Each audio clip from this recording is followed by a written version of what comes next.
Et bienvenue, hein, si vous commencez la journée avec Télématin. Nous allons tout de suite retrouver notre correspondant Franck Genozo. Nous prenons tout de suite la direction du Proche-Orient. Bonjour Franck. Vous nous attendez dans cette région parce que vous nous emmenez ce matin en Syrie. Et plus précisément à Alep. Alep reprise il y a presque un an par l'armée syrienne au terme d'une bataille d'une violence rare.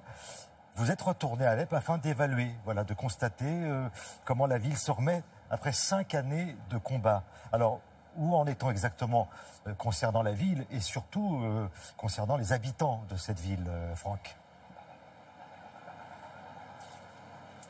Eh bien Thierry, un an après la bataille, entrer à Alep, c'est toujours entrer dans une impressionnante zone de guerre, un théâtre de guerre monumental. Des quartiers entiers ont été rayés de la carte. C'est une succession de bâtiments pulvérisés par des mois de bombardements. Et malgré la reprise de la ville, eh bien, le régime syrien a les plus grandes difficultés à rétablir les services publics les plus basiques. Il n'y a par exemple que quelques heures d'électricité par jour et l'eau potable n'arrive pas dans la majorité des anciens quartiers tenus par les rebelles. Et malgré ça, eh bien, Thierry, il y a une forme de vie qui revient dans certains quartiers, dans certaines rues, et cela donne parfois naissance à des scènes étonnantes, insolites, comme celle que vous allez voir au début de ce reportage tourné sur place avec Jonah Messina et qui commence, tenez-vous bien, par une chanson d'Edith Piaf. Vous allez comprendre.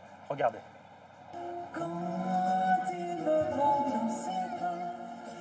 Les notes de musique ont remplacé le fracas des bombes. Entendre la vie en rose résonner à Alep paraît toujours bien incongru. Mais pour ces Alepins venus profiter de cette douce soirée d'automne, ce retour d'un peu de tranquillité est clairement le bienvenu. Après 5 ans, c'est un sentiment très fort pour moi de revenir chanter ici. Rentrer à Alep, chanter, ramener un peu de joie, tout ça sans être inquiet des bombes qui auparavant tombaient sur la ville. Longtemps fermé, ce restaurant qui accueille la haute société alépine a rouvert il y a quelques semaines à peine. Ici, c'était vide, à l'abandon. Les gens ont été très surpris de savoir qu'on allait rouvrir. Le patron est rentré de l'étranger pour participer, dit-il, à la reconstruction de la ville. Quand on était loin, voir Alep se faire détruire, c'était très dur. Savoir que des barils explosifs ou des missiles frappaient la ville, que les gens mouraient dans la rue, on se disait il faut revenir pour les aider. Certains se sont sacrifiés pour ce pays et aujourd'hui, on poursuit leur œuvre. C'est à nous de reconstruire, c'est notre devoir. Reconstruire Alep est un projet titanesque. La vieille ville et les anciens quartiers rebelles ne sont plus qu'un enchevêtrement de ruines.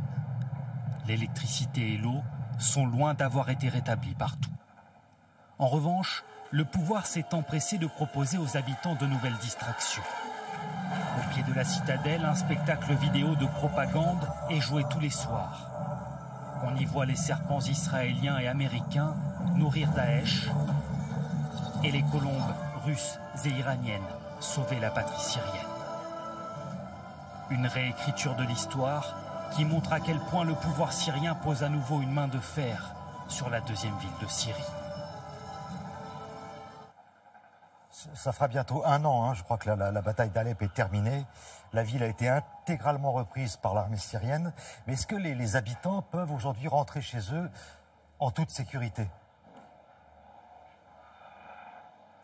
Alors ce qui est sûr, Thierry, c'est qu'il y a plus de 200 000 personnes qui sont rentrées à Alep depuis le début de l'année, mais il y a toujours un risque, notamment parce que les combats ne se sont éloignés que de quelques kilomètres à peine vers l'ouest, donc c'est toujours dangereux. Et puis la deuxième raison, c'est qu'il faut montrer patte blanche pour rentrer à Alep, prouver en quelque sorte pour les personnes qui avaient fui qu'elles n'avaient pas auparavant collaboré avec les rebelles qui ont tenu la ville ou les quartiers de la ville durant environ 5 ans. Le président syrien Bachar el-Assad a fait voter une loi d'amnistie qui devrait permettre de pardonner à ceux qui confesseraient leur participation à la révolution, mais cette loi d'amnistie, elle reste largement théorique et dans les faits, le pouvoir syrien a remis en place une surveillance de tous les instants, un maillage sécuritaire extrêmement serré qui aujourd'hui dissuade des milliers d'habitants, des dizaines de milliers d'habitants d'un retour jugé toujours trop périlleux à Alep.